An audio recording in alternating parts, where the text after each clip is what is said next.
এক বন্ধু কমেন্ট করছে, ভাই এত দ্রুত আপনি ফলোয়ার কীভাবে বাড়বে? আসলে ভাই দেখেন, আমরা অনেক অনেক সময় কেউ ফ্রেন্ড রিকোয়েস্ট পাঠালে তার রিকোয়েস্ট অ্যাকসেপ্ট করি না। ওনার ফ্রেন্ড রিকোয়েস্ট অ্যাকসেপ্ট করতে হবে। অ্যাকসেপ্ট করলে ওই হ্যারাজে ফ্রেন্ড রিকোয়েস্ট পাবে, সে ফ্রেন্ড রিকোয়েস্ট রিসিভ করা মাত্রই আপনি তার কাছে চলে গেলেন। চলে যাওয়ার পর আপনি যে কোনো ভিডিও দেখলে ভিউ আসবে, আর লাইক করলে এঙ্গেজমেন্ট বাড়বে, কমেন্ট করলে এঙ্গেজমেন্ট বাড়বে।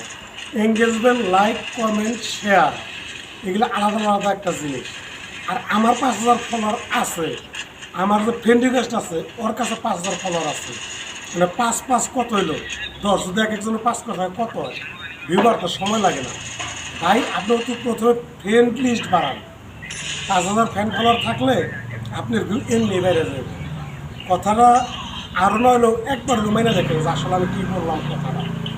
ফ্রেন্ড রিকোয়েস্ট যত অ্যাকসেপ্ট করবেন বা ফ্রেন্ড রিকোয়েস্ট পাঠায় 5,000 পুরো করবেন, আপনার ভিডিও ততটাই বেরান। কারণ আপনাকে বুঝতে হবে যে আমার বন্ধু 5,000, আমার বন্ধুর বন্ধু 5,000, তার বন্ধুর 5,000, তো কত হয়? এর মেন কাহিনিটাই এইটুক, এই মেন গোড়াটাই এইটুক। ফেসবুকে এইটুক মাইনাস হলে সব মোটামুটি সম্ভব।